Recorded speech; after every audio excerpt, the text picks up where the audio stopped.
तर उपमुख्यमंत्री आता अजित पवार मुंबईमध्ये बोलतायत। आपण थेट जाऊया त्यांच्या पत्रकार परिषदेत। मी पाठीमागं गेल्याच आठवड्यात ह्याविषयी बोललेलो होतो।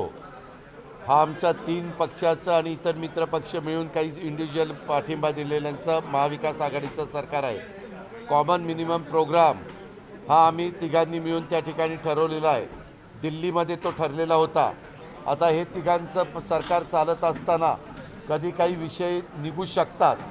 तोच विषय आता एक विषय पुढे आलेला आहे, परंतु त्या संदर्भामध्ये आम्ही एकत्र बसून चर्चा करून योग्य पद्धतीचा मार्ग काढू। सीएम महाराष्ट्रावरनं ट्विट करणं हे योग्य आहे? एकाने प्रश्न विचारा। सीएम महाराष्ट्रानं अशा पद्धतीने ट्विट होणं आणि मंत्र्यांच्या नावापुढे संभाजी मी आज मीडियामध्येच ते वाचलेलं आहे। आज आमची मीटिंग आहे। माझा आता इथला कार्यक्रम संपल्यानंतर माझ्या पुढे ओळीनं 2-4 मीटिंग आहेत। त्याच्यामध्ये काही सहकार्यांची मी विषयावर बोलणार आहे की नक्की याच्याबद्दल काय झालं। कारण कधी कधी उदाहरणार्थ पाठीमागच्या काळामध्ये सभागृह चालू असताना एक युनिफॉर्मचा डिसिजन आला। तो युनिफॉर्मच्या डिसिजनच्या संदर्भामध्ये कुणालाच नीट माहिती नव्हती। सचिवांनी एकाने ते ऑर्डर काढली आणि नंतर त्याचं उत्तर सभागृहात देताना मी सांगितलं की याचा आम्ही फेरविचार करू। या सरकारचं काम करत असताना एखादी गोष्ट काही घडलेली असेल तर त्याच्या पाठीमागची पार्श्वभूमी नक्की काय घडलेली आहे, कुणी याच्यामध्ये जाणीवपूर्वक काही गडबड केली का हेतुपुरस्कर केली, अशा सगळ्या बाबी आम्ही तपासू आणि त्याच्यातनं बाळासाहेबांचं वक्तव्य आलं, इतरांचं काही म्हणणं असेल तर ते बसून आम्ही एकत्रपणे मार्ग काढू, एवढा मी विश्वास त्या निमित्तानं देऊ इच्छितो। अरे मी अजून चूक झाली म्हणलं नाही। कधी कधी अशा प्रकारच्या गोष्टी कधी कधी घडतात, तर ह्याच्या पाठीमागचं नक्की कारण काय आहे हे मी राज्याचा एक घटक म्हणून विचारल्याशिवाय त्याबद्दल चुकीचं वक्तव्य करणं हे मला योग्य दिसणार नाही। तर त्याच्याबद्दल मी आज सकाळी 7ला इथं आलो आहे। ह्या बातम्या सकाळी रात्री चालू होत्या, सकाळी 7ला आलो आहे। इलेक्ट्रॉनिक आणि प्रिंट मीडियामध्ये या बातम्या वाचल्या, परंतु त्यानंतर मी जनतेला भेटत होतो। आता गेल्यानंतर मंत्रालयामध्ये संबंधित पक्षाच्या काही प्रमुखांशी बोलून नक्की काय झालं याची शहानिशा करीन। समिती गठीत केलेली आहे, त्यामध्ये आरेच्या जागी निघाला जाणार आहे। महाविकास आघाडी सरकार पुन्हा कारखान्यासाठी आरेच्या जागेचा विचार करते का? हो का? त्या संदर्भामध्ये सुरुवातीलाच महाविकास आघाडीचं सरकार आल्यानंतर राज्याचे प्रमुख या नात्याने उद्धव ठाकरे साहेबांनी लक्ष घातलेलं होतं आणि मुंबईसारख्या शहरामध्ये एवढी प्रचंड झाडं, तिथं हिरवगार सगळा परिसर असताना त्याला तोडून काढणं आणि तिथं करणं हे पहिल्यांदा देखील उद्धव ठाकरे साहेबांना ते मान्य नव्हतं। आता राज्याचे प्रमुख तेच झाल्यानंतर त्यांनी ते कांजूरमार्गला घेण्याचा निर्णय घेतला। त्याबद्दल आता कोर्टाने काही निकाल दिलेले आहेत, त्याची शहानिशा केली जाते की नक्की ती जागा कुणाची। कारण त्याच्यात अजूनही प्रत्येकजण, काही जण म्हणतं की नाही ते केंद्र सरकारचे, एक व्यक्ती म्हणते ती जागा माझीच आहे आणि राज्य सरकारच्या अधिकाऱ्यांचं म्हणणं ती जागा आमची आहे। म्हणजे हा वादाचा मुद्दा पुढे आलेला आहे। तो वादाच्या मुद्द्यामध्ये काय मार्ग काढायचा आहे ह्याच्याबद्दल स्वतः राज्याचे प्रमुख या नात्याने उद्धव ठाकरे साहेब स्वतः लक्ष देऊन आहेत आणि ते त्याच्यातनं मार्ग काढतील असा मला विश्वास आहे। दादा, प्रीमियमचा काय निर्णय आपण घेतलेला आहे? कुठेतरी विरोधी पक्ष म्हणतात याने सामान्य नागरिकांना काही फायदा होणार नाही, फक्त बिल्डरलाच ह्याचा फायदा होणार। ह्याच्यामध्ये विरोधी पक्षाला जाणीवपूर्वक तशा प्रकारची टीका टिप्पणी करायची, त्यांना दुसरं काही काम नाही। पाठीमागं आम्ही ज्यावेळेस मुद्रांक शुल्काच्या बाबतीमध्ये निर्णय घेतला त्यावेळेस पण काही जण म्हणाले की कुणाचं भलं करायला चालले। वास्तविक मी आपल्याला रेकॉर्डवर दाखवीन की तो निर्णय झाल्यानंतर जेवढ्या मोठ्या प्रमाणावर खरेदी विक्रीचे व्यवहार झाले तसे व्यवहार पाठीमागं कधी झाले नव्हते, एवढे व्यवहार झाले। म्हणजे याचा फायदा सगळ्यांना झाला। आता तुम्ही लोक जर एखादा 1 BHKचा 2 BHKचा फ्लॅट खरेदी करत असताना तुम्हाला जो काही त्याच्यावर मुद्रांक शुल्क आकारलं जायचं ते 0% आकारलं गेलं, कारण 3% आम्ही माफ केले, आम्ही म्हणजे सरकारनी, आणि 2% होते ते बिल्डरनी सोसलं। म्हणजे 5-6% फायदा हा सदनिका विकत घेणाऱ्याचा झाला, मग सर्वसामान्यांचाच फायदा झाला ना। तशाच बाबतीमध्ये कालचा निर्णय घेत असताना ह्या निर्णयाच्या बद्दल आता आपले अनेक प्रकल्प SRAचे ठप्प झालेले आहेत. तुम्ही कुणीतरी अभ्यास करा आणि माहिती घ्या. गेल्या काही वर्षामध्ये काही प्रकल्प पुढे सरकले नाही, कारण त्याच्यामध्ये बांधकामापेक्षा देखील ह्याची कॉस्ट जास्त झाली आणि त्याच्यातनं किमती वाढायला लागल्या. आम्ही काल निर्णय घेताना जाणीवपूर्वक कॅबिनेटमध्ये चर्चा केली. गेल्या कॅबिनेटला तो विषय होता, परंतु काहींना त्याच्याबद्दलचा अभ्यास करायचा होता आणि काल स्वतः त्या खात्याचे मंत्री या नात्याने एकनाथराव शिंदे यांनी सांगितलं की हा निर्णय घेताना ह्याचा फायदा हा ग्राहकालाच होईल, सर्वसामान्य माणसालाच होईल.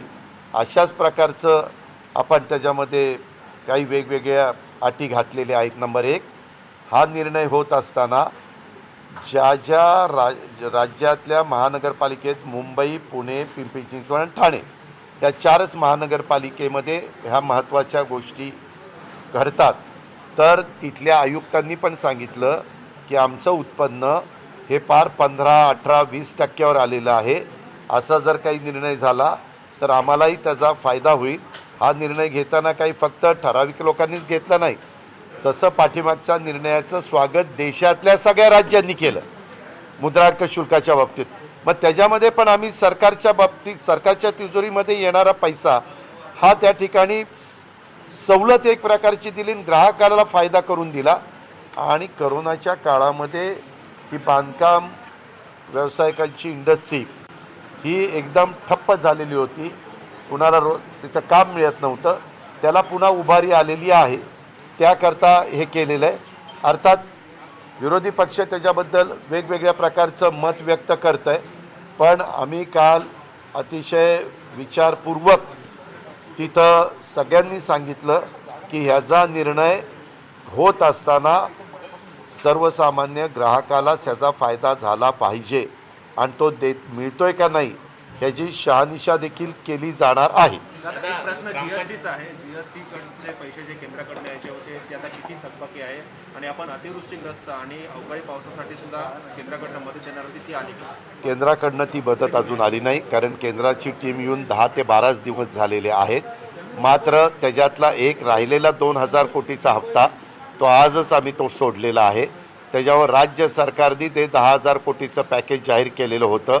दिवाळीच्या आधी आम्ही बाकी सगळेचे पैसे दिले होते, परंतु पिकाच्या संदर्भातले पैसे शेतकऱ्यांचे हे एकदम सगळ्याचं वाटप होणार नाही, म्हणून जेवढी रक्कम त्यांना पाहिजे होती दिवाळीच्या आधी तेवढी दिली आणि ती रक्कम संपल्यानंतर त्यांनी काल आम्हाला सांगितलं आता पुढची रक्कम द्या.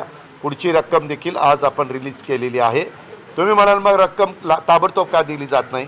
ह्या रकमा देत असताना कर्ज कधी कधी काढून आपण ह्या सगळ्या बाबी भागवत असतो आणि त्याच्यामुळं कर्जाचा पैसा असताना तो तिथं जाऊन पडून राहणं आणि त्याच्यावर व्याजाचं मीटर चालू राहणं हे आर्थिक नियोजन नीट नसण्याचं उदाहरण समोर येतं आणि म्हणून आम्ही हा विचारपूर्वक निर्णय घेतला. शेवटचा प्रश्न, ग्रामपंचायत किती थकबाकी आहे केंद्राकडे? जीएसटीची कालच्या अखेरपर्यंत 26,000 कोटीची थकबाकी आहे, पण दर आठवड्याला पैसे यायला लागलेले आहे. किती येतं साधारण? जी काही त्या महिन्यातली जी रक्कम आहे ती त्या ठिकाणी येते, पण मागचा जो रक्कम राहिली म्हणजे तुम्हाला आठवत असेल कधी आम्ही 30,000 सांगितली, कधी 28,000 सांगितली, कधी 29,000 सांगितली, त्याच्यातली त्या प्रमाणामध्ये त्या महिन्याचा हप्ता मागची काही असं जर आलं तर मग तो आकडा कमी कमी होईल. परंतु आमचा पाठपुरावा चालू आहे आणि ते म्हणतात जशी आमची परिस्थिती सुधारेल तसं आम्ही देतो. आता ग्रामपंचायत निवडणुकीसाठी भाजपचे जवळपास राज्यभरातले 12 नेते लक्ष घालणार आहेत. तुम्ही कधी बघितलं आहे की ग्रामपंचायत निवडणुकीसाठी? आपणच पत्रकार आहात, आपल्याला कधी आठवतंय आणि कुठल्या ग्रामपंचायतीचा सदस्य कुठल्या पक्षाचा आहे हे कळतं का? अजिबात कळत नाही, कारण तिथं पक्षाच्या चिन्हावरती निवडणूक लढवली जात नाही, त्याच्यामध्ये AB फॉर्म नसतो.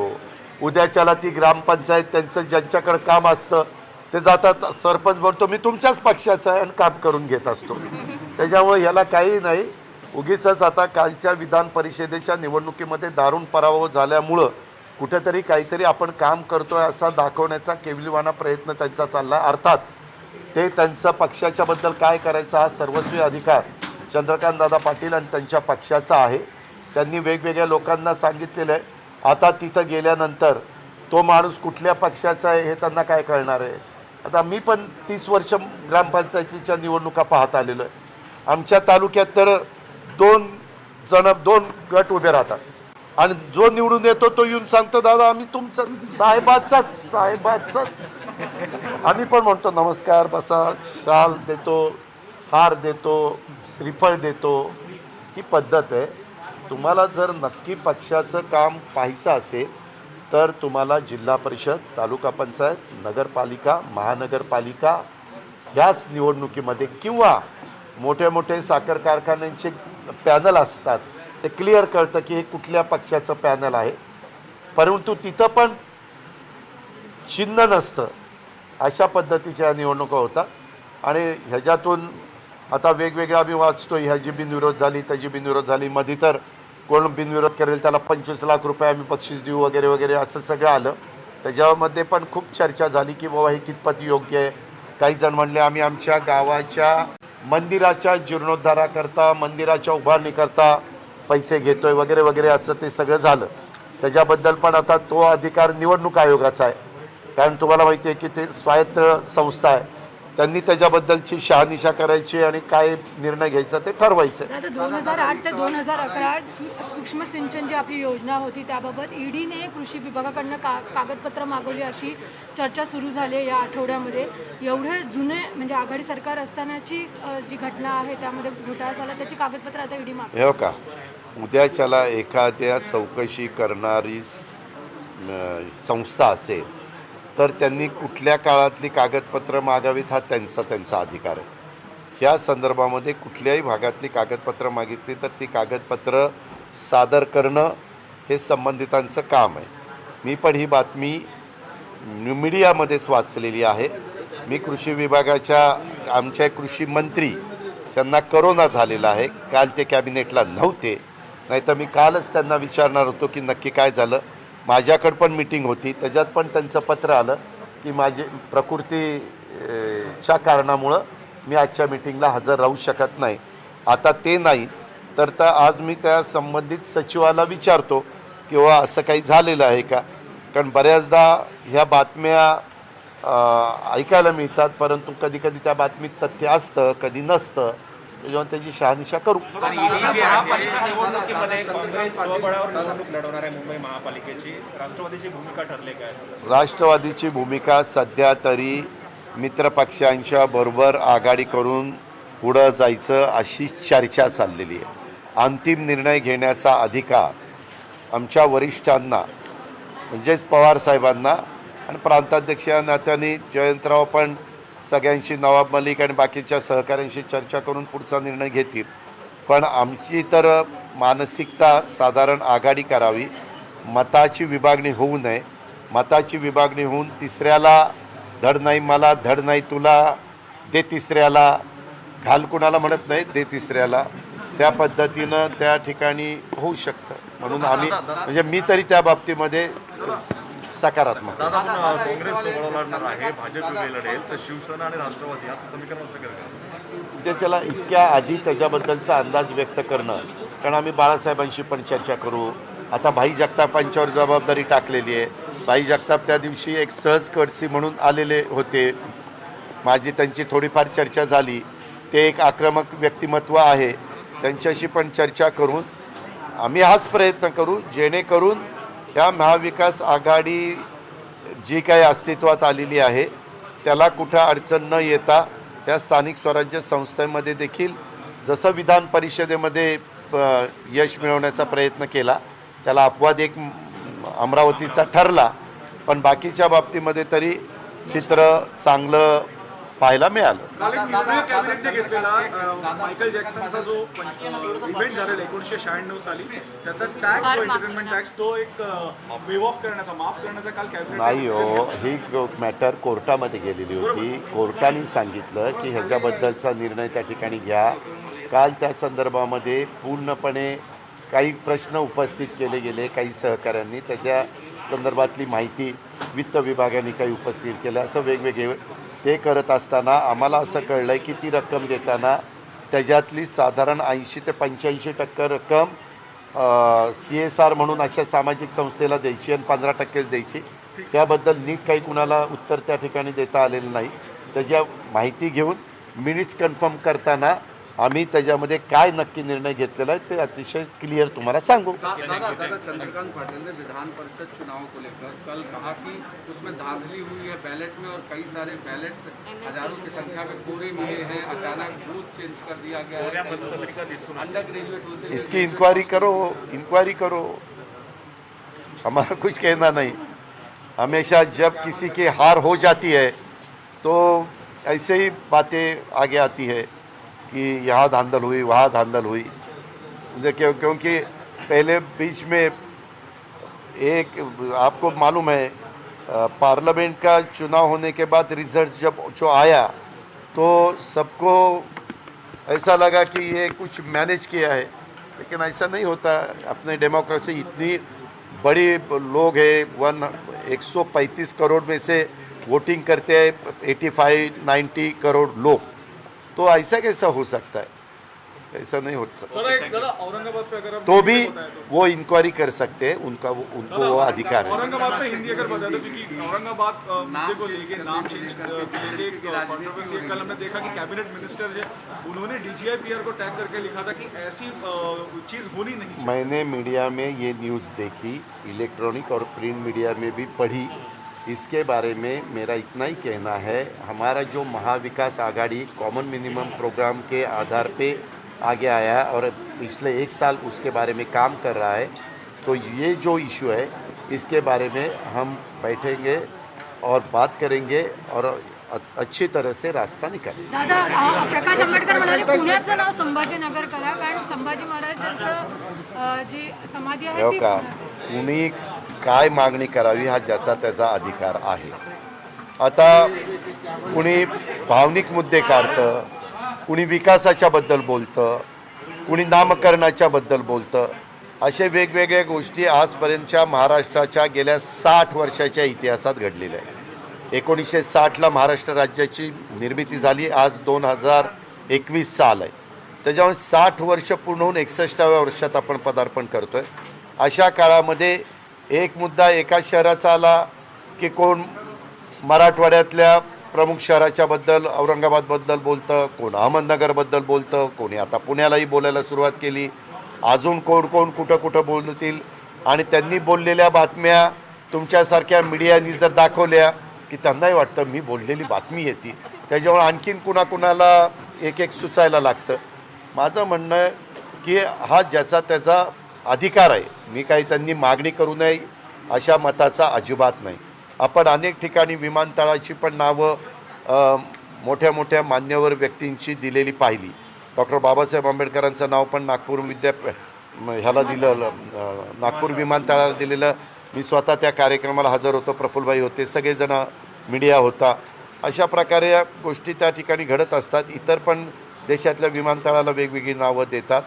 मागे आम्ही ऐकलं होतं उत्तर प्रदेशमध्ये देखील मायावती आल्यानंतर मायावतीने अनेक जिल्ह्यांची नावं ही बदलून टाकली, अनेक शहरांची नावं त्या ठिकाणी बदलून टाकली. आता लोकशाही पद्धतीनं डेमोक्रेसीमध्ये लोकशाहीमध्ये जे कोणी निवडून येतात त्यांना निवडून आल्यानंतर बहुमताच्या जोरावर काही अधिकार असतात आणि त्या अधिकाराचा त्यांनी वापर कसा करावा हा त्यांनी आत्मचिंतन आत्ममनन करून निर्णय त्या ठिकाणी घ्यावा. काहींचे मुद्दे बरेच वर्ष मागं डोक्यामध्ये होते आणि त्यावेळेस ते पुढं रेटता आले नाही. आता त्यांना वाटतं की हा प्रश्न सुटावा, पण हा प्रश्न सुटत असताना हे आघाडीचं सरकार आहे, त्याच्यामध्ये राष्ट्रवादी काँग्रेस पक्ष नेहमीच ही महाविकास आघाडी टिकावी आणि त्याच्यातनं योग्य तो मार्ग निघावा आणि विकास कामाला महत्त्व द्यावं, महाराष्ट्राच्या सर्वांगीण विकासाला महत्त्व द्यावं, ही भूमिकाच आमचे नेते पवार साहेबांची आहे आणि आम्ही देखील त्याच भूमिकेचं समर्थन करून पुढे चाललेलो आहोत. एबीपी माझा, उघडा डोळे बघा नीट.